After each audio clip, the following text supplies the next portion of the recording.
By 1868, Illinois State Normal University had gained much stature and prestige throughout the country.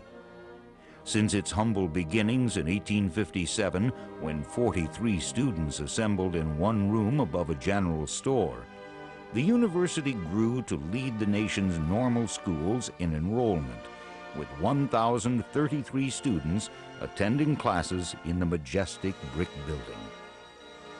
The university had survived to become the second oldest normal school west of the Alleghenies.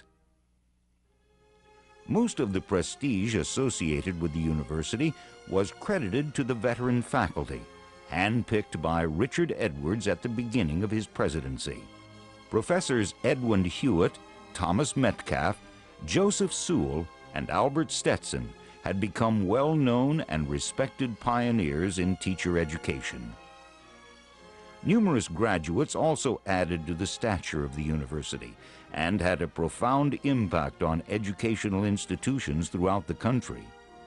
Lyman Kellogg, class of 1864, organized the first Kansas State Normal School.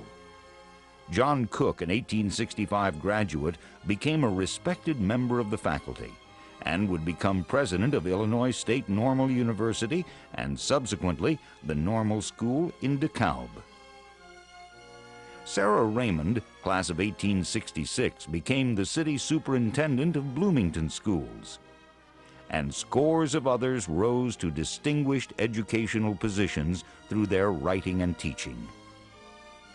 This group of faculty and graduates truly subscribed to the university's belief that the education of our children is the grandest of enterprises.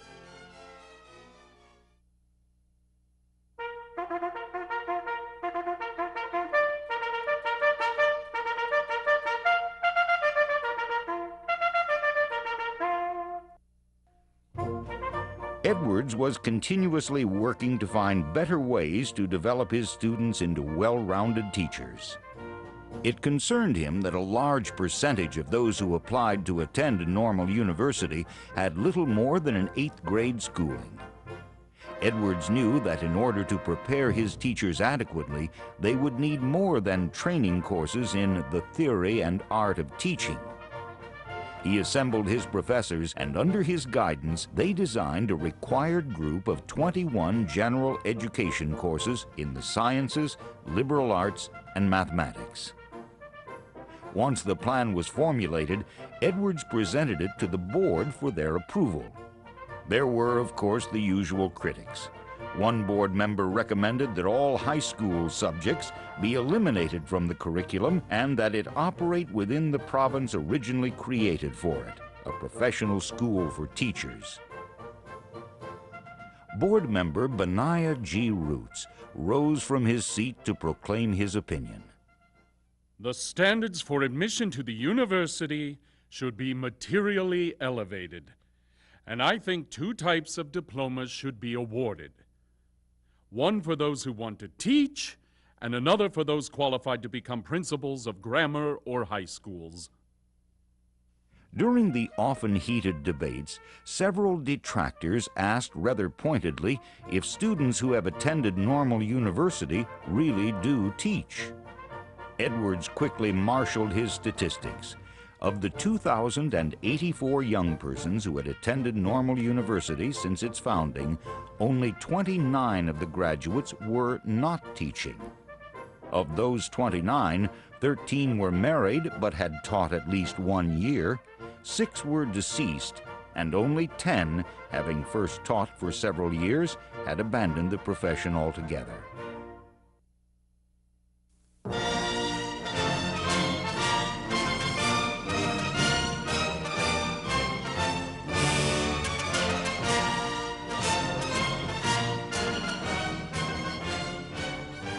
In the commencement exercises of 1869, as a compromise to critics, certificates were awarded to those who had completed the work of 1 or 2 years of studies.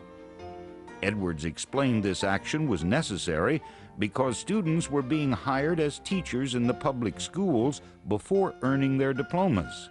A community had no way of discriminating between those who had mastered many studies and those who had mastered only a few.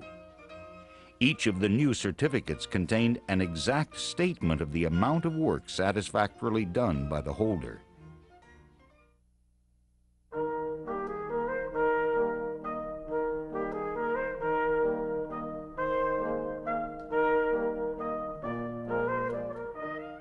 Student life during this time was demanding and Spartan. The growth in student enrollment had its drawbacks. The newly developed town of Normal had only a few rooms available for students to rent. Bloomington had rooms, but the route to the university was a long and treacherous 2-mile walk, plus room and board was expensive, as much as $5 a week. Many students lived in professors' homes near the campus. 24 students lived in President Edwards' home on Broadway. Professors Hewitt and Metcalf housed over 20 students. Fanny Smith wrote in her diary, "We stored, cooked, and ate food in the same room in which we studied and slept. Most rooms had 4 students occupying a small, cramped area furnished with odds and ends we'd brought from home. The rooms had inadequate lighting, poor ventilation, and no closet space for our clothes. It was a dismal picture, but one that we somehow adapted to."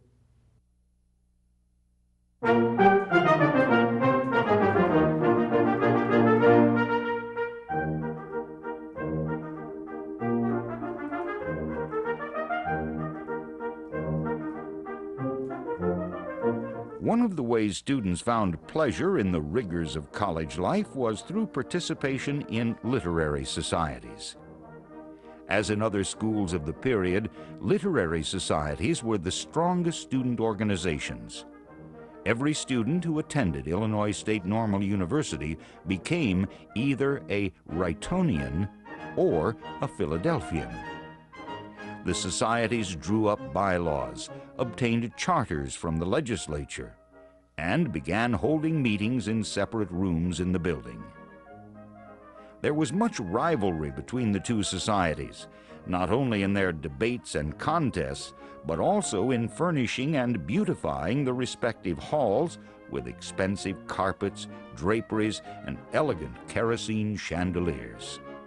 E.F. Bacon, secretary of the Philadelphians, noted in his journal, "To pay for our elaborate furnishings, we held union suppers, strawberry socials, put on plays, sponsored lectures, and held fundraising festivals.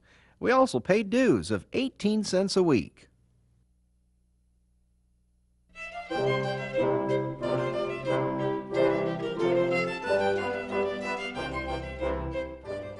As dedicated as the students were to the debates within their societies, President Edwards was equal in his argument for free public education. He believed it was time to begin an aggressive campaign for tax-supported schools. Edwards and his corps of professors spoke all over the state, trying to convince citizens that taxes for education would not be wasted. They spoke boldly how free education would increase wealth, decrease crime, and build better citizens. And being careful not to stir the conservatives of the time, speeches were always ended with an assurance that it is not the business of the school to furnish students with opinions, but to develop their powers so they may form just opinions of their own.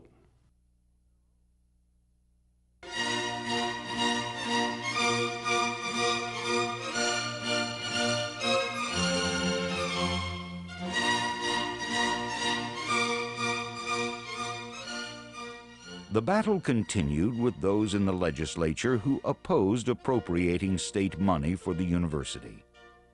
Allegations were made that normal students did not teach, the faculty was radical, and the institution was a home for broken-down New Englanders. One legislator even suggested closing the school and turning it into a home for the mentally ill. The university was frequently under attack in numerous editorials in the Chicago Times. One article alleged that the use of Edwards' Readers, a popular textbook adopted in the public schools, smacked of fraud, and accused that the energy and the talent of those in charge at Normal had been employed in creating expensive new teaching devices invented by its president and faculty. Once again, Edwards vigorously and aggressively refuted the charges made against him and the university. Our goal is to build here a power for the mental improvement of these mighty communities, not for our own benefit.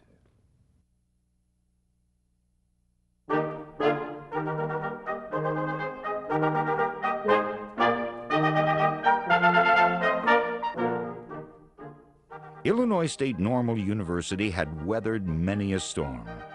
8 times since its founding, there were serious threats that the school would have to change its policies or close. But Richard Edwards had the unique ability to meet each threat with courage and determination. He had the finesse and grace of a leader that was not to be denied. He was also an adept administrator who labored at Normal University as a teacher, admissions officer, bookkeeper, purchasing agent, public relations officer, registrar, recorder of grades, and teacher supervisor, all under the title of president. He kept meticulous records so he could defend the school against the continuous questions about its operation. He lectured tirelessly about the value of education and developed quite a reputation as a defender of free public schools. Edwards was also an ordained minister and traveled continuously throughout Illinois preaching the gospel.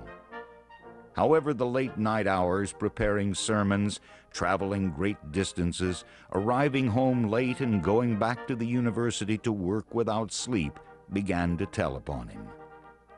His wife Betsy wrote, "I can see that my dear husband's rugged constitution is beginning to show signs of strain. I know he loves to preach. Oh, I wish he would choose this avocation, as it would certainly help protect his health." On December 15, 1875, Richard Edwards presented his resignation to the board to become effective on the 1st of January, 1876.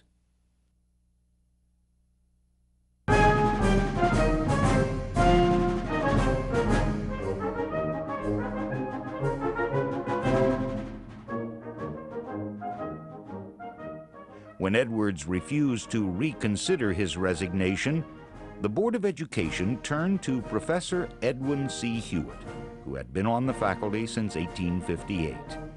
He was well liked by the students, faculty, and townspeople. He was good-natured, industrious, patient, and devoted to the truth. These were the right qualities needed to carry on the rich tradition of training teachers. And Edwin C Hewitt was ready to lead the grandest of enterprises as its 3rd president.